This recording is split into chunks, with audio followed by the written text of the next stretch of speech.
Welcome to Real Human Design Stories, where guests share their powerful personal stories of transformation through human design. I'm Kathy Bashanko, an intuitive human design mentor and guide to radical self-trust. Join us as we explore how your human design experiment can truly change your life.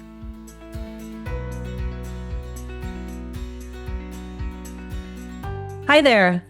My guest today is Barbara Ditlow, a 2/4 self-projected projector, right angle cross of the Sphinx, with more than 22 years of human design experience. Barbara is a certified human design analyst, coach, and teacher. She has studied energy and esoteric healing with practitioners from around the world. Her expertise includes Feng Shui, astrology, yoga, intuitive healing, art therapy, and cult interventions. Prior to her study of human design, she worked in sales and marketing at CBS Publishing in New York City and was president of Meta Equity Incorporated, an international consulting training company. Currently, she is a real estate broker in Austin, Texas. Barbara's training in human design and astrology, along with her diverse life experiences, enables her to skillfully coach her clients through the process of maximizing their life's potential.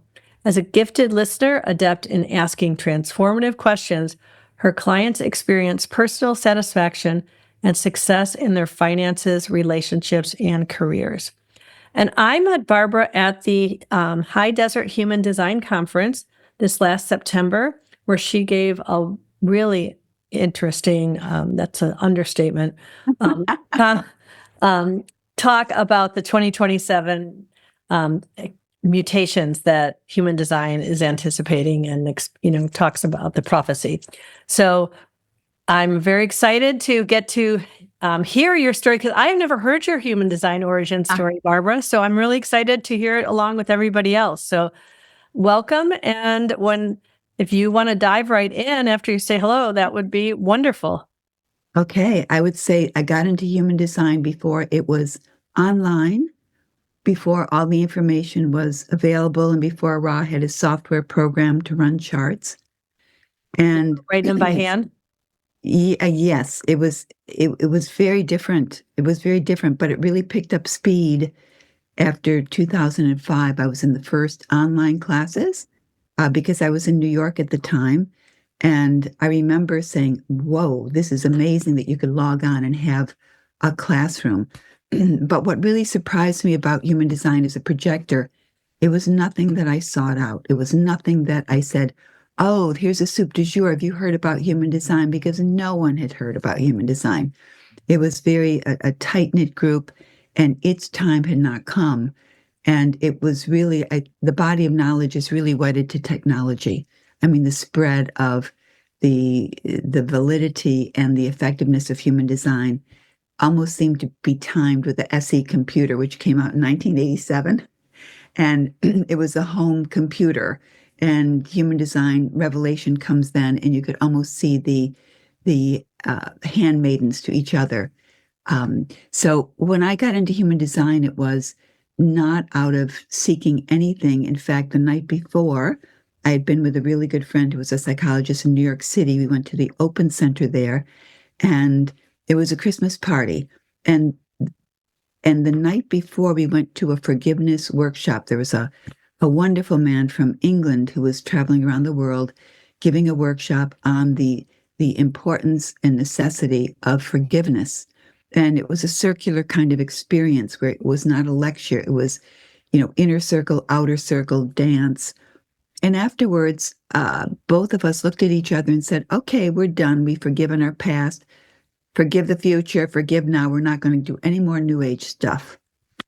So the next day at the Open Center at the Christmas party, there was a person who came up to me and said, oh, I have a new modality that can read your genetic code. And I said, oh, great. I'm interested. Let's do it. And so I signed up, and about 2 weeks later, maybe 2 days later, he did my chart.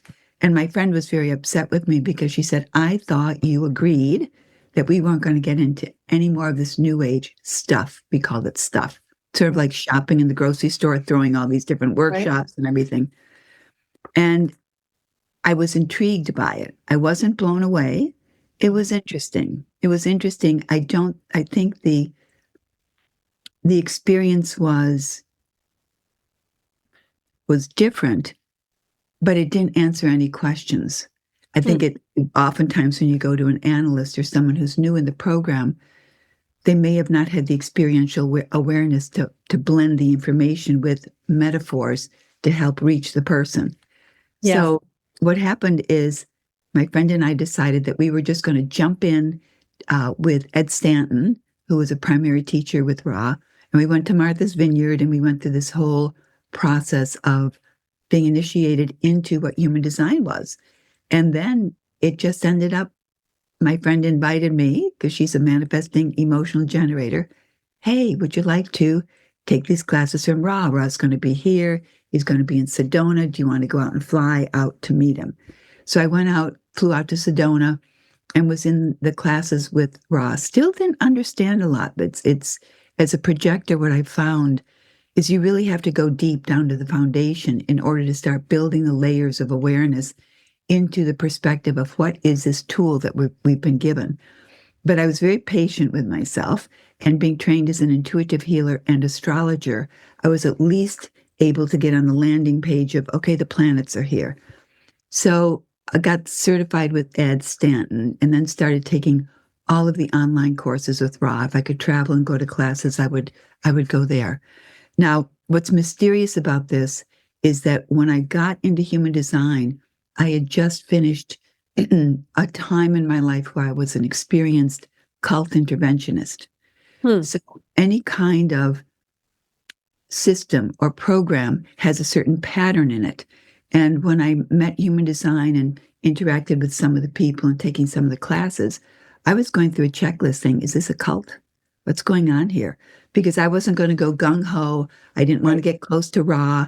I didn't want to be on the inner circle, because I know in cults you have the guru, then you have the inner circle, and there's always a problem with the inner circle because everybody's vying on the inner circle to be like the guru. So they're struggling for power, and they each want to have their power. And then on the other side is what happens to the people who are taking the information in.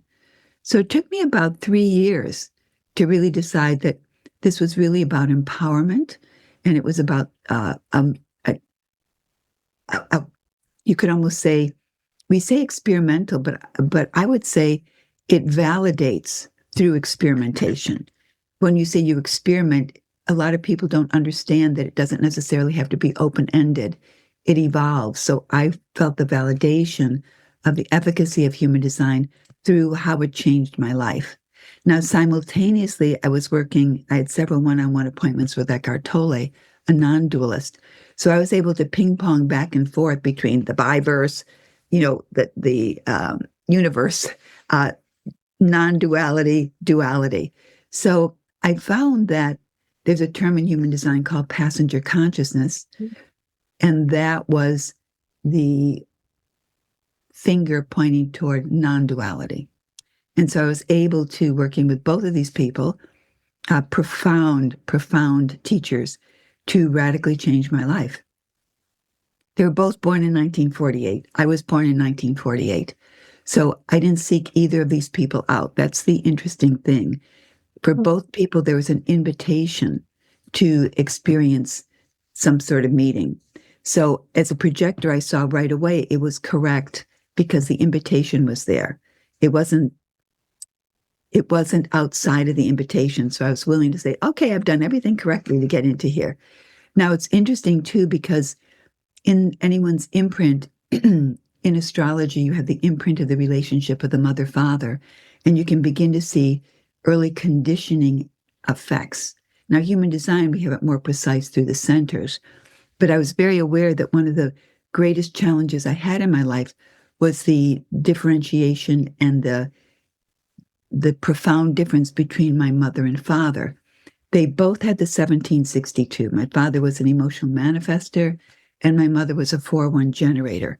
So they never spoke, but together they raised 6 children, and they were very, very upright, and they were truthful. My father was always home at 5 o'clock. So I had a very stable, consistent upbringing, but being the toward the end of the 6 children, I had total independence, but no explanation about why my mother is a Christian Scientist, would say that life is an illusion. And she'd go in to ignore the body, the value of the body. And it was really mind over matter. And then so my father was a research chemist and patent attorney. And he was, no, if you can't prove it, if you can't articulate, if you don't have the formula, it's not going to work. So I had faith versus science. So it was always an internal struggle with me. But when I met Ra and met Eckhart, it just came together. And what in their marriage could not be synthesized, I found that dichotomy was synthesized through human design. So it solved, first of all, a childhood problem of trying to integrate, you could say, the interests and perspectives of my parents. And that was huge. And then the second thing it did is I remember when Ra did the first of several readings with me, is he said I had to give up everything that I was doing because it was not me. And it was quite stunning because I said, well, how do I make money? And he just said, you're cute. He loved the expression, you're cute. Right. And so I remember at the time I had 4 separate jobs because I'd gone through a divorce. So I was teaching yoga. I was working as a contractor in Greenwich, Connecticut, and I was renovating old homes. I was supposed to be a real estate agent, and I was doing astrology readings. And it was all so I could, survive after going through a very difficult divorce. So during this time, I would do real estate and manage, renovations. But then in the evening, I would study as much as I could. And this was before the books had come out. There was, strange copies of Black Book, the White Book, and random sheets of information. And then I found that as I began to experience more publications from Human Design America, all of a sudden things made sense. So I found that the beauty of human design is very shamanic. It comes together when it comes together. And I think many people, when they first get into it, my experience was it's so vast. How do you put it together? Mm-hmm. Back then, there was not the school. It was an immersion with Ra into just, here's this, this, this, this. And he was very concerned about getting a lot of people trained out there. And so the training was a beautiful, I would say, outline of the structure of human design and how to integrate it. But then when the classes came, it was a deepening of the knowledge through his storytelling and through his the information that he wove into the storytelling. And what I like to say about as an educator, he was fabulous because he was able to constantly be an entertainer, and he would be very shocking in what he said. But the information, as difficult as it was, allowed you to be stimulated and begin to see how it worked in your life through the applicable stories. So I found that it was a gradual process of letting go of things and then moving more to human design. And I gradually found that human design is primarily what I do now 100% of the time because it gradually happened. As a projector, I did not sit down and say, I'm going to do this. This is my goal. This is my vision board. This is what I'm going to do. And I'm not discounting that, but it never worked for me. And so I found that the gift that I had for human design is that it works. And I'd had many tools before that promised outcomes that never delivered because they were always in a quick fix rather than an evolutionary deconditioning, moving towards something that was very mysterious called your incarnation cross and called your purpose in life. Never had anything that was so precise.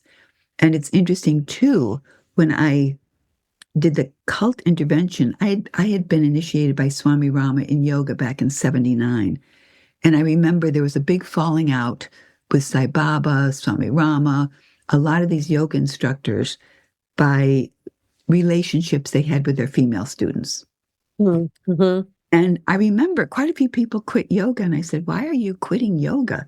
It's the person. Just look at the information. Let's do that. So So I learned early on that there's always a separation from the person and from what they offer. And I knew Ra was a messenger. And I also, when I took his classes and worked with him, I respected that he was a messenger. I wasn't looking to him for any other purpose. No. And I think the beauty of that experience is that I respected the messenger of the information, but I knew that I could not idolize or adore or revere the messenger, that I had to take all of that awareness and understand what was my decision-making authority, where was it going to lead me, how could I express my goal, or I don't know if you'd call it a goal, my purpose in the world. So it was very different for me because I had been trained not to idolize or look at any kind of messenger or guru as special or different. Um, and so for human design, for me, I found it absolutely stunningly beautiful, mathematical.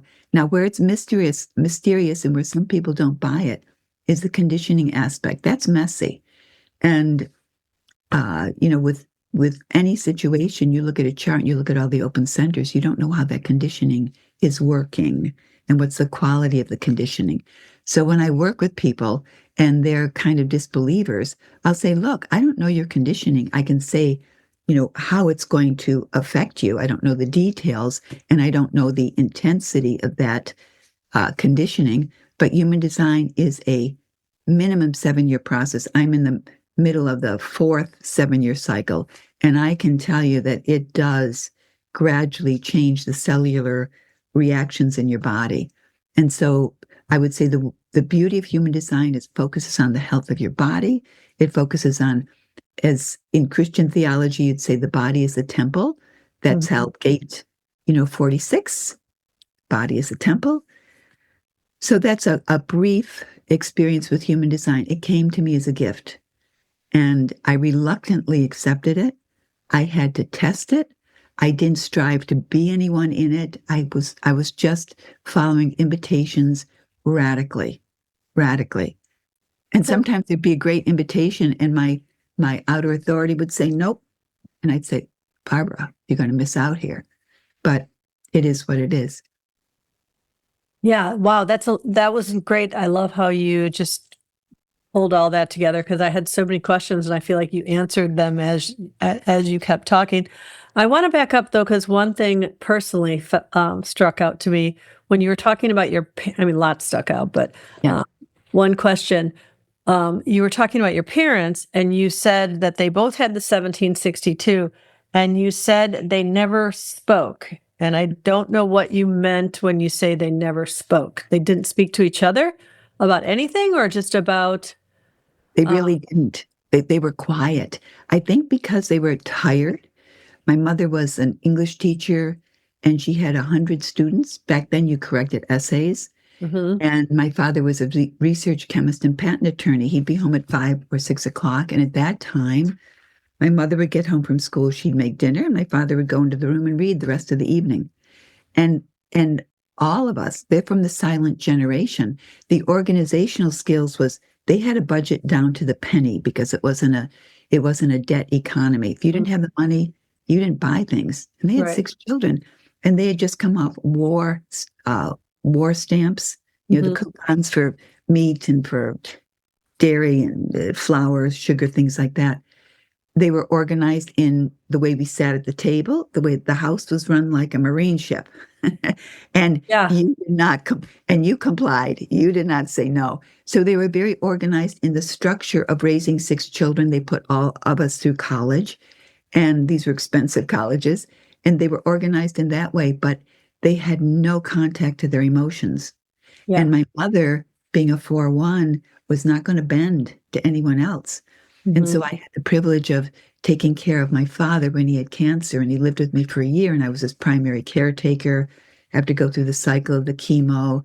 And what was fascinating is during that time, he shared several things that just said that my mother was immovable, that she couldn't change. And when I got into human design, I realized, oh, of course she's a 4-1. Right. 4-1, 214. some people listening might not know that a 4-1 is called fixed fate. They are immovable, right? Yeah. Yeah, that's really interesting. And I also was thinking about it because we were talking a little bit before we started recording, but my husband has the 1762 also. And, he's fairly quiet, Yes. and he also is somebody who, like I was telling you, he doesn't understand the logic behind human design, Yes. and he's not open to it. And I wondered, when you started talking about that, it just, kind of struck a familiar chord to me. But Yeah. Now yeah, that would be my father. If any of us brought something up, he said, "Show me the proof," because he would want the data because he had the details. And right. as a patent attorney, he'd have to look at all sorts of things. And so there wasn't a lot of discussion because we knew, to your point, my father would cut us off. What do Mhm. you know? What do you know? Show me the evidence. Yeah, and also not just the evidence, and then who's giving you the evidence. Like the person providing the evidence has to be vetted also, right? And so Yes. that's why I've sometimes said maybe, if Andrew Huberman ever starts talking about human design, my husband will probably be all in because he's decided he's very credible, right? Oh, okay. It's just kind of, it's just anyway, whatever. But it's funny. It was interesting to listen to you share all that about and the Eckhart Tolle thing. That now you said that was also an invitation, but you didn't really say how that came about because I'm a big Eckhart Tolle fan, so I'm very curious about how you wound up working with him. His book, The Power of Now, came out in 1999. And at the time, I was married to an international coach. And so we called up Connie, or he called up Connie, and asked if there was a possibility that we could meet with him. And at the time, I had a company that created venues for people to come and speak. It was called Healing Technologies, and I had different speakers come from all over. And this was in New York, and they would do presentations. So I had the venue. So my ex at the time invited me, would you like to create this venue to sponsor Eckhart? So I did have that opportunity, and he came to New York, and it was quite astounding because it's interesting. Ross said he was form. He was focusing on the form, on the dark matter. Eckhart, his energy was so different. It was the first time I realized what the word enlightenment was, because his eyes were just Mhm. like shining crystals. And you could feel the energy emanating off of him. And the frequency was so different than anything that I'd experienced. But then I realized, boy, the one, or the consciousness field, has so many differentiators and so many different messengers to bring different aspects of truth, that it was amazing that I had this simultaneous experience with both men. And what I found with Eckhart is that he healed with energy. Not he's a wordsmith. He has a 2343. So does Ra, but he healed with energy without saying anything. And you could feel the frequency. If you're sitting next to him or holding hands, you could feel the frequency going through you. It was a palpable frequency, like putting your finger in a light socket. It was low frequency, but it would move through you, and you would just feel things, cellular shifts inside. It was like a cup of espresso, and Human Design was that long, tall coffee, Yeah. slower hit. Yeah. So what do you think is the significance of the year 1948? You said that they were both born Oh. in 1948 and you were born in 1948, and I know you have all this astrology background. Is there some astrological significance to that year, maybe? Yes, there were three planets together: Pluto, Saturn, Mars, Hmm. conjunction. And whenever you see Pluto and Saturn, whew, this is a slow, inexorable change of institutional order. And it Yeah. was Leo, so it was dealing with personal power. Hmm. And my feeling was, an example that I give is that in a binary, Ra was born April 9th, and he eventually became the messenger of personal empowerment, self-awareness, and not following experts. moving away from institutional guidance into your own personal power. Interesting, April 7th of the same year, the World Health Organization was set up as a facade to create eventually where we are now, a surveillance state, using health issues as a way to override any national sovereignty, to create more of a world government. So it's interesting, you had Human Design, which is personal empowerment, Who, which is all about, no, we're going to tell you what's good for you or not, rising at the same time. You also had the UN coming in. It was the end of World War II, the Bretton Woods Conference, where the US dollar became the major currency. And so what happened is I think you had a very financial use of power because Pluto was in Leo, and then you had the mystical use of power. Very different. And you can see in that generation, the later, the Leo was pretty early, I think 1940s.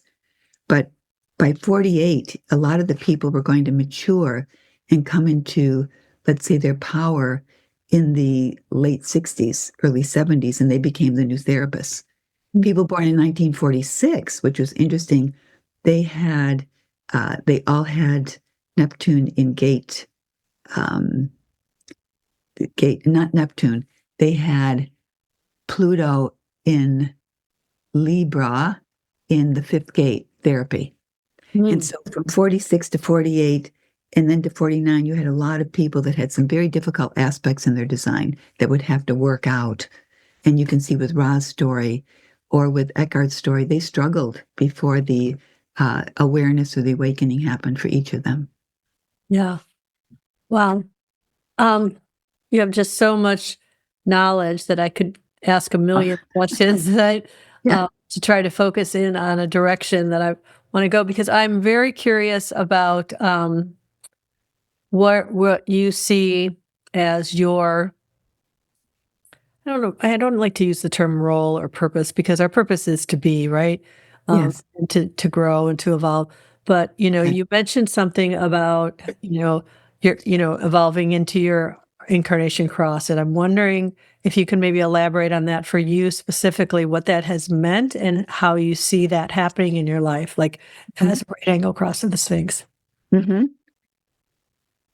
I would say that I was able to use the tools that I had with my design in a more effective way. Now, when I say more effective way, this is key. As a guide, I would be listening and guiding people as friends, as a mother, as a stepmother, as a real estate agent, as a, consultant. I did all that, but my body was getting worn out. In other words, some people say, oh, human design is a limitation. Of course it is, because we're limited by our body. And if I want to be a basketball player and I'm 5'4", I'm going to have to be hitting people's knees, when I'm out there. And so I said, yeah, let's transcend the limitations by understanding how I most can effectively use the tools that I have. So yes, I learned how to renovate homes. I used to do carpentry.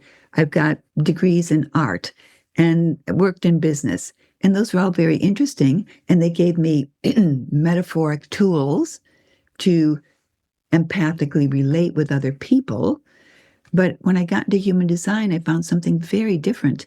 When Ra said your purpose is to explain experience to people, to listen, and then understand what's going on, I thought, well, what does that have to do with money? Because I was thinking, I need money to do this. And as I gradually accepted that and said, well, I don't want upheaval, let me keep doing my other stuff, slowly introduce, the astrology and the design. What happened is that I observed that when I was listening to people and then something would come through me about their direction, it was fascinating because I felt energized. I wasn't having my energy depleted. Now, this was a turning point for me because I realized as a projector, I was amplifying everybody's energy. I was raised with 4 manifestors and 3 manifesting generators. I was the only projector out of 8 people. So my idea of life was being that super, super energetic bunny. And when Ra did my chart, I was sure I was a manifester. And when I found out had no motors and I was a projector, it took a long time to turn the Queen Mary around, a long time. But it was through my career because I had to notice there's a thing in coaching where it says, do what it takes. You can push yourself. You can do this. That's an MG kind of not self thing. And that had been from my ex and the coaching and things like that I had embraced. And then when I realized, when I was really following my design, the consistent two channels that I had, the channel of the listener and the witness, and then the genius freak, when I allowed those to just take over, I wasn't as tired as I used to be. And that was a key that maybe there's something here that can integrate what I'm doing with maintaining and building my health. So that was really where my eyes woke up, because I had learned, the body didn't matter, mind over matter. I mean, in my Saturn return, I stepped on a copperhead and it bit me 3 times. And I had no medical, you could say, supervision, injections, or whatever. I used prayer because that's how I was raised. So the conditioning was very strong, not to listen to the pain signals in your body, not to, just let it go and move on. And it was very different getting into human design and saying, wait, I have to honor the energy in my body. I don't want to deplete the quality of my health. So that was another reason where I began to consider, am I overextending? Am I saying yes to too many things? And sure enough, it was yes, yes, yes, yes. So the whole... Hi there. We're in the middle of a great conversation, but I need a quick minute to share something exciting and time sensitive. I know you've done the deep inner work to truly know who you are. Now it's time to get the shoulds out of your closet. You know, the things everyone told you should wear? It's time to align your outer expression with your inner light.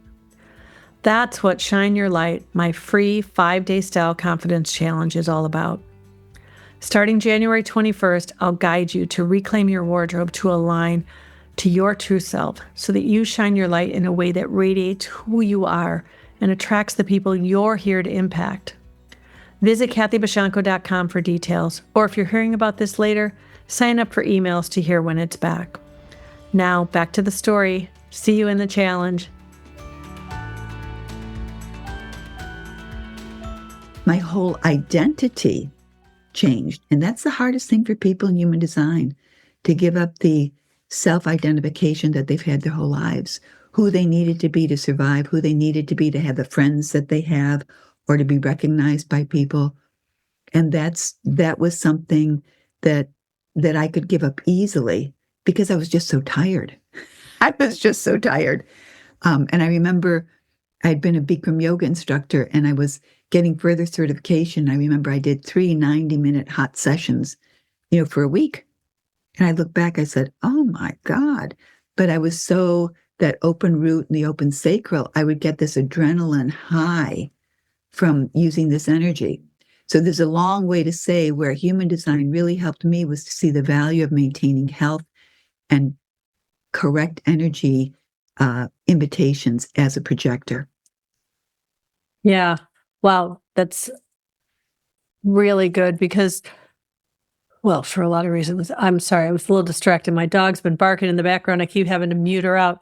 But so I noticed that you have the 46 undefined, but you have the 29 defined, and I have the 46. And that's an interesting electromagnetic. My husband and I have that electromagnetic. I was telling you earlier, we have 11 electromagnetics. So that commitment, like that saying yes, right? The 29 is the gate of saying yes, right? And so learning to say yes to your body instead of saying yes to everybody else, right? Yes. Yes. Yeah. And I have been totally guilty of not saying yes to my body often enough and saying yes to everything else. So, but as a lot of the stuff that you're saying here, I can relate to this because, as a projector also, and, there are multiple ways that I'm one gate away from being a manifesting generator, right? And very conditioned by. I'm the youngest of 9 kids, and all 3 of my sisters are manifesting generators. My mother was a manifesting generator. My dad, I'm not sure of his time, so he was either a manifesting generator or a manifester. I'm leaning towards manifester, but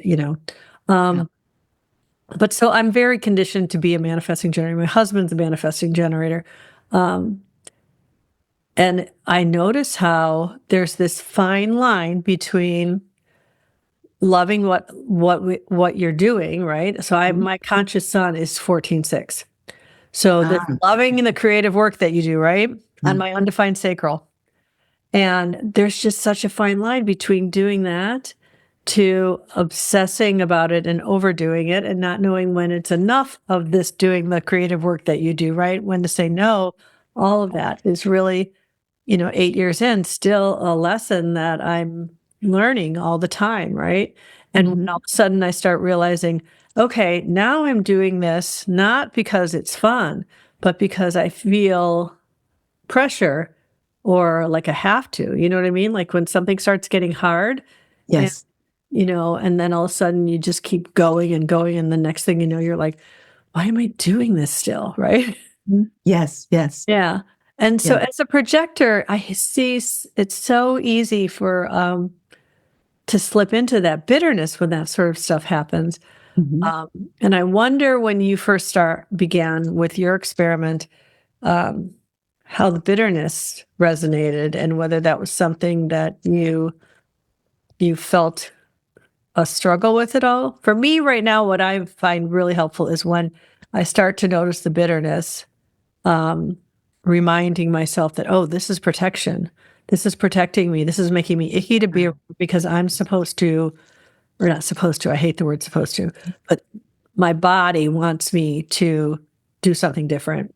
So I'm making my energy is icky right now to other people. Yeah. So stop. Yeah. I wasn't quite sure of what the bitterness meant, when they said the bitterness. And where I could relate it was letting go of comparative thought. Because we live in a manifestor world.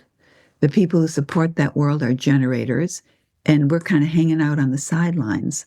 So part of the bitterness that I would feel is, why can't I keep doing this? Why can't I do this? Why can't I do this? Because you go in the new age and you can be whatever you want to be. Right. Whatever you want to be.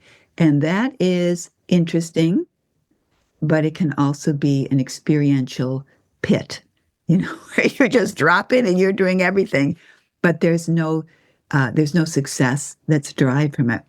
So what I find interesting about the bitterness is that it is relieved over time when you move out of comparative thought, because you know your uniqueness, there's no choice. And when I say no choice, if you make decisions with your mind, you're going to repeat those patterns, the samsaras that are embedded within you, and you just repeat it mindlessly. So for me, when I got out of comparative thought, that took a lot of burden off the bitterness, because I could accept what was. I'd move right in and say, okay, if I'm unique and I'm designed to make decisions in this way, then it's got to give all my needs. It has to provide my needs and then provide you could say the solution to my needs, not my wants, my needs. And I've never done budgets. I've never done business plans, but I've always been able to pay things because I've always trusted just a sense of that knowing as a knower in human design. So I think the bitterness would come in, oh, I got to make more money. Why am I not doing this? What am I doing this? Oh, and then the bitterness of, it's not the way it should be. So the expressions, it's not the way it should be, or you can do more of this. Who do you think you are? Comparing this to that. And I'd always fall short because there's always someone greater and someone lesser than you. That's gate 17, fifth line, no end to hierarchies. And so it really is, there's an expression culturally, stay in your own lane. I'll say, stay in your imprint. Stay in your imprint. Drive down that corridor. Right. And when you drive down that corridor, then your garden begins to grow. That's the soil that can be tilled through correct decision making. And the more you till it, the more you cultivate it, the more you grow into who you are. And the bitterness, what I notice is when I was younger, I had a sweet tooth. I don't have a sweet tooth anymore. In fact, I I rarely have sugar, but I like salt. So I could just see in the bitterness sweet combination, I don't need the sweet so much, whereas I used to, I did. And I think that's an indication of my body feeling more in alignment with what I'm doing rather than what I think I should be doing. Hmm. Interesting. And you're hot Yeah, I'm determined, hot. right? Yeah. Yeah.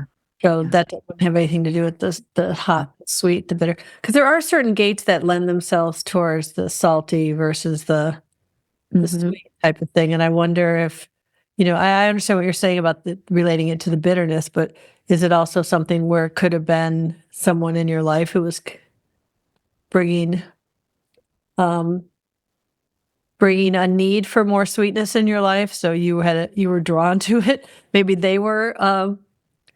I don't know. I'm kind of Yeah, making it's, I would say the grandchildren have brought sweetness into my life. right. Yeah. So you don't have the you don't have the need for it in your food. Yeah. Yeah, yeah, Right. they're adorable. Interesting. Yeah. Yeah. So at this point, 22 plus years in, Mhm.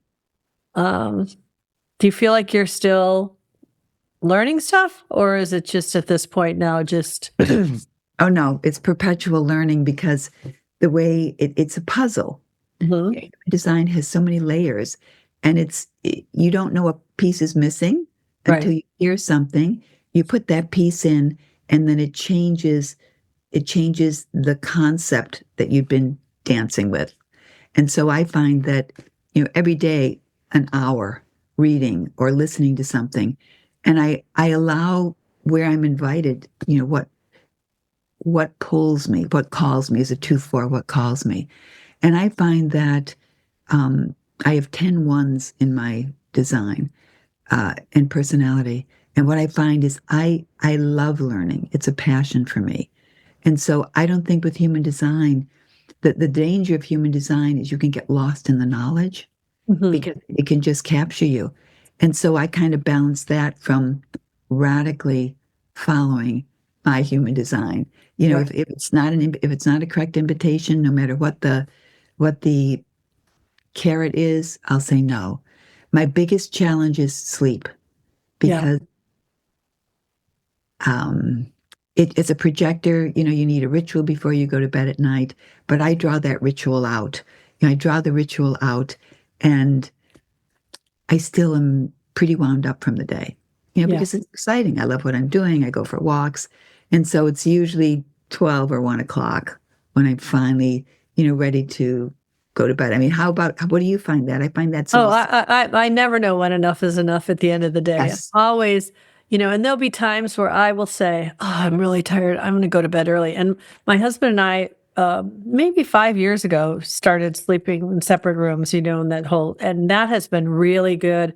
Um, for him, I think even more so than me, because I would be awake so late that it would keep him from sleeping well, and he's conked out when he's used up his manifestor generator energy. He's out, and then at 4 o'clock in the morning, he's up ready to go.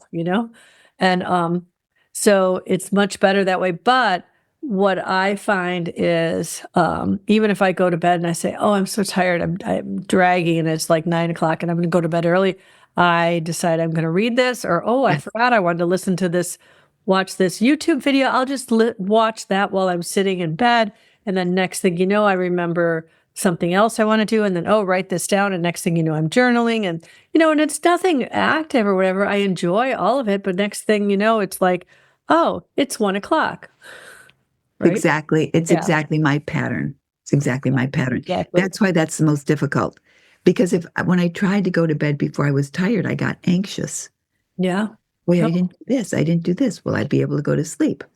Um, so Yeah, I've never thought of it as anxiety for me, but I do. My mind is always thinking of all the things I can do, want to do, yes, or like almost an excitement. Now, sometimes if there's something going on, there will be a little anxiety, but I've found that if I put on something like a long guided meditation or yoga nidra or something like that, and I put that on, I'll lay down, put that on my phone next to the bed, and I'll be out in 5 minutes because I'm trying to listen to that, and boom. So that works well for me. But Yeah. I don't usually think to turn it on until it's like, okay, it's midnight, you need to go to sleep. So yeah, it's interesting. And it's funny because when I'm out now, see, I'm different. You're a no motors projector. I have all the motors except the sacral defined. And not only do I have all those other motors, my sacral has my conscious and my design sun gates are both on my sacral, undefined sacral. So they're always looking for everything. And that gate 59, which is my design sun, I have 3 times in my design. So, and I have a gate 9. So, and they're all personal planets. So there's a lot of energy in them, right? So, I really, in a lot of ways, operate like a manifesting generator because I'm so constantly turned on like a manifesting generator, right? Mm-hmm. So I've had to just consciously make decisions like a projector, but I don't feel like I operate like a projector. In fact, I remember going to the Human Design conferences and stuff, like not so much in Santa Fe, but I would be hanging out at the one in Colorado with a bunch of people that was very much set up where everybody was at the hotel, and then everybody would go do something at the same time. So, and I'd always be like, come on. And people were like, oh, I'm tired. I'm like, wait, aren't you a generator? And I'm like, what are all you generators going to take a nap for? I'm like, come on, let's go. So I always have a lot of energy, and even now talking to you, I feel very energized because I have that 14 and I'm so happy because you have the 2. So the 14 is always looking for that too. So so that even in this situation where we're not in technical aura, I always feel that energy through the Zoom calls. I don't know about you. I do too. I think it's different. It's a different quality of energy, but it is felt, and that brings up the whole question, space-time continuum. Does it really exist? What are we in this virtual program? What's the story here? Right. Yeah. It's all, there's only now, right? So there have been a few things you've said that have made me wonder if you ever listened to, there's a channeler named, a channeled entity called Bashar. Are you familiar with it? I've heard of. Okay, because a few things you said have made me think of, because when you said something about not always having what you want, but always having what you need, that he's very much of like that, says that you will always have what you need. Yeah. And that's something I really focus on cognitively to remind myself, because I'm left angle cross of uncertainty is my incarnation cross.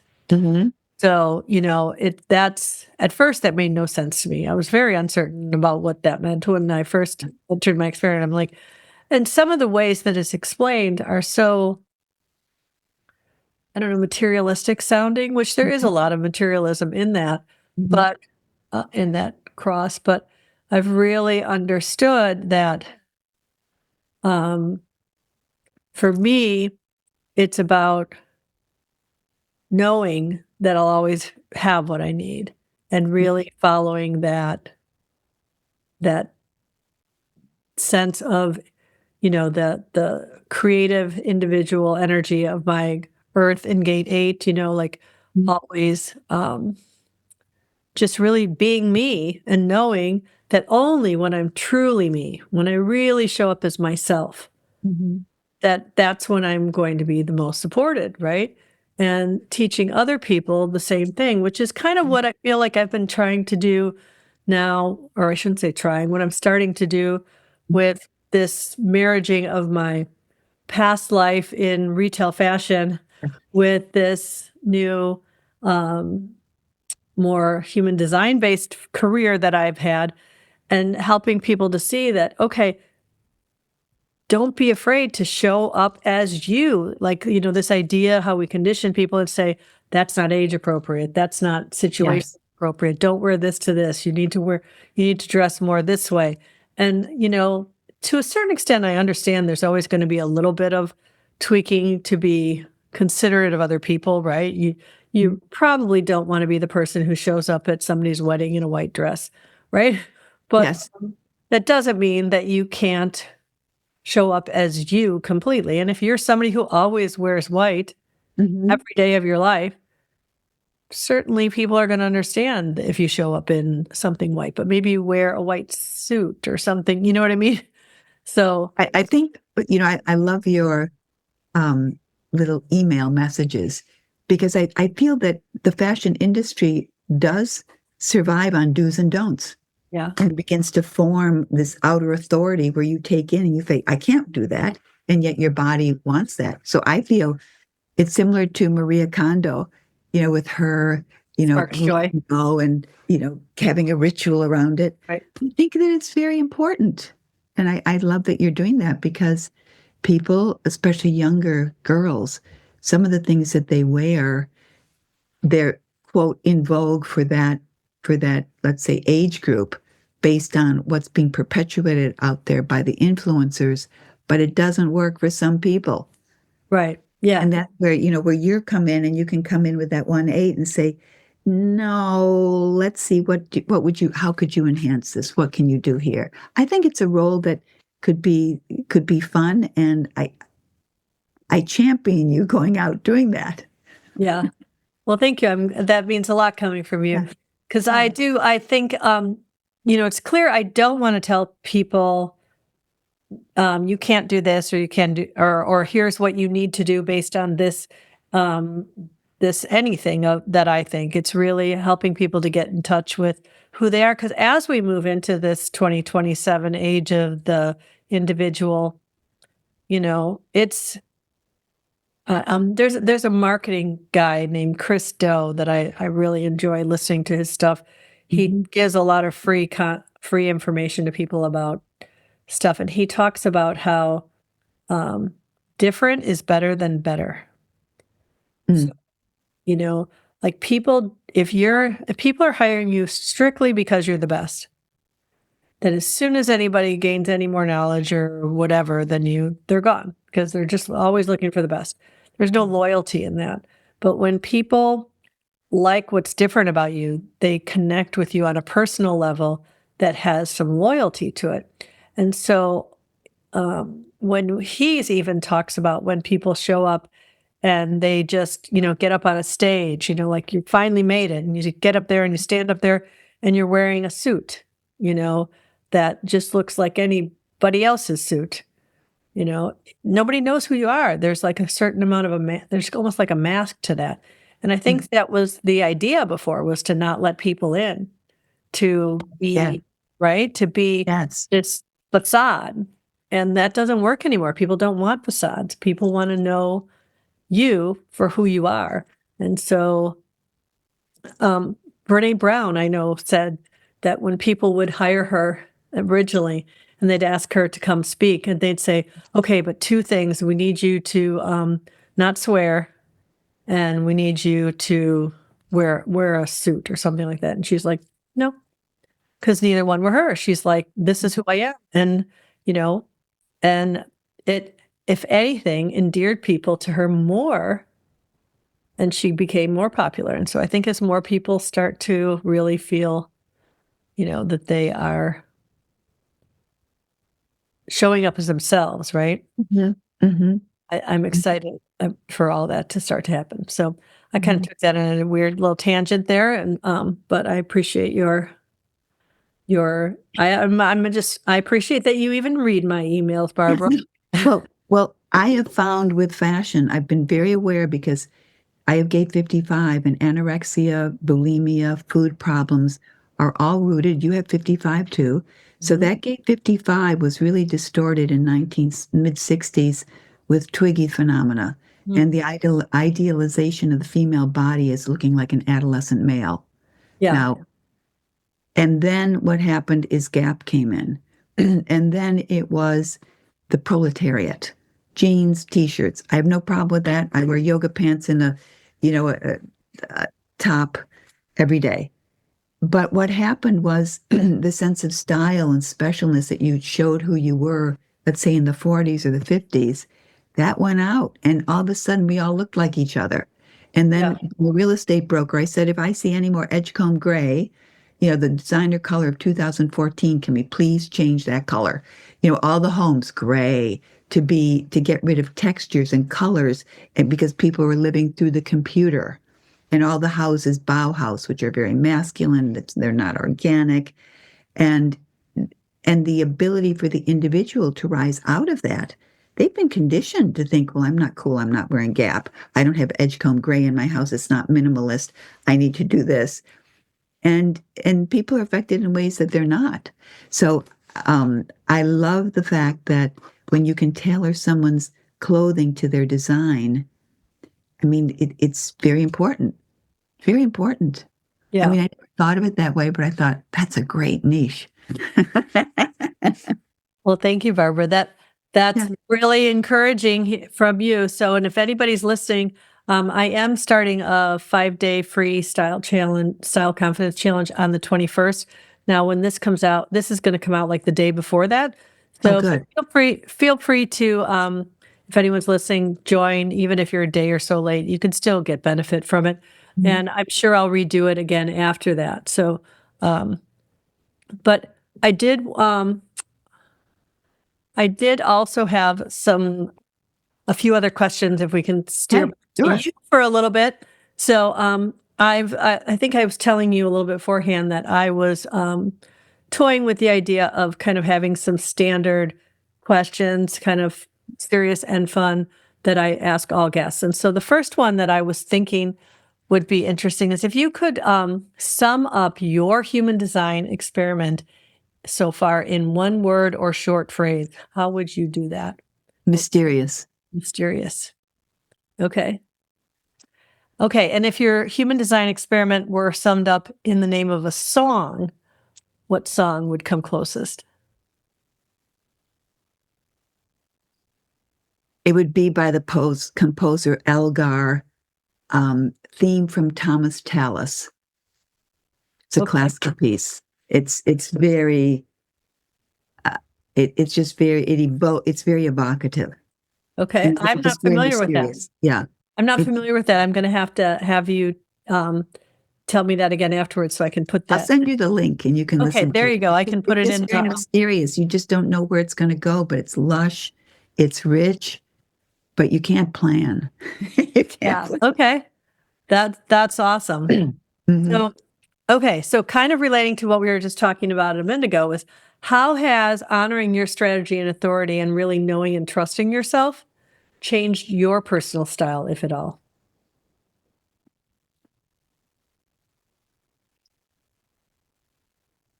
I value silence more. In other words, I don't have to be active and busy, even though I'm a 2-4 and have a 4. I would say it's just changed it to the point where I don't have to be so active. That's the best way I can put it. And as far as how you present yourself in your personal style, though, like for your clothing style and the way you dress and show up. My clothing style, in fact, my granddaughter said, she calls me Duda. She said, Duda, are you a witch? And I said, why? She said, you're always wearing black. And I actually noticed you weren't wearing black today because yes, but remember I was wearing black. You wore black at conference the whole time, right? Yeah. Yeah, it's probably living in New York City, working at CBS, black, I used to play the cello, so I was in a high school and college symphony orchestra. So black was a comfortable color, so I wouldn't be noticed. Yeah. And I could blend in. You still like to blend in and not be noticed? Well, I was very colorful and had a fabulous wardrobe when I was very wealthy many years ago.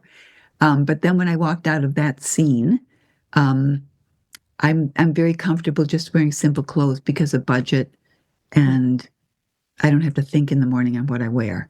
Right. I don't have the 1-8. I just have the 1. Right. Yeah. So it's not expressed. Okay. So, and last, whose human design story do you think our listeners would enjoy hearing next? Or is there somebody whose journey you'd like to hear about? Huh. Now, have they heard your story? Yes. Okay.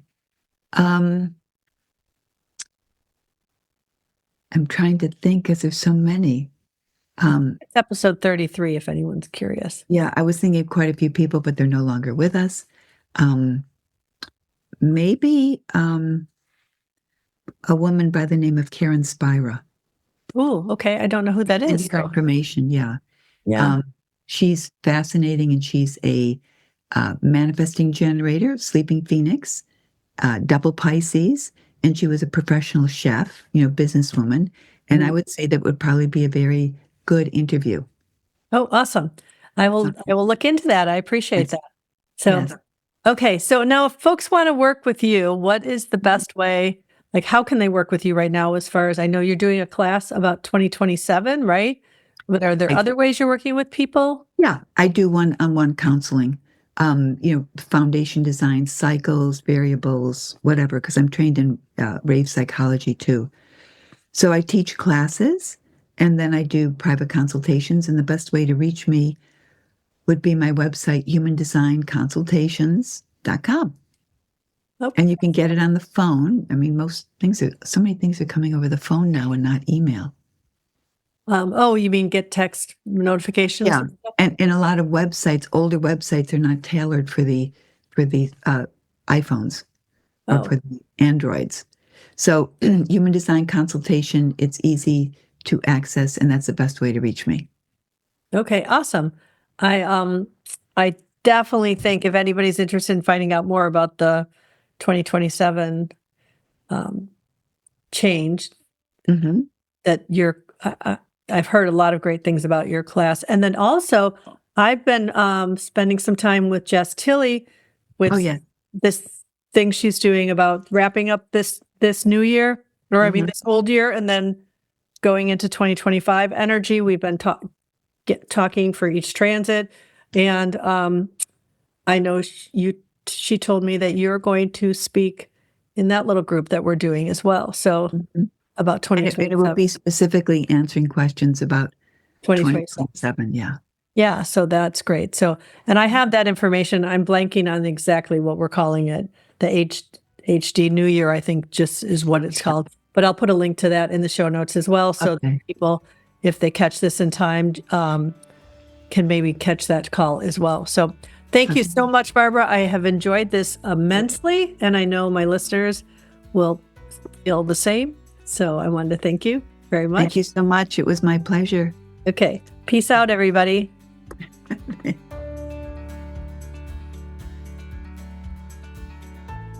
Thanks for joining me for this episode of Real Human Design Stories. I hope these stories help you see how human design can reframe not only your own story, but also the stories you tell yourself about your relationships. If you're ready to tell a more empowered story about who you came here to be, I invite you to explore ways to work with me directly at kathybashanko.com. Supporting this podcast is easy. Subscribe on Apple Podcasts, Spotify, YouTube, or wherever you listen. If you enjoyed this episode, please leave a 5-star rating, like, comment, and share with your friends. This helps the podcast grow the most. You can also become a contributing sponsor for as little as 99 cents a month. Details are available at realhumandesignstories.com. Thanks again for being here. Real Human Design Stories is created and hosted by me, Kathy Bashanko, and produced by Number 3 Productions. Peace out, everybody.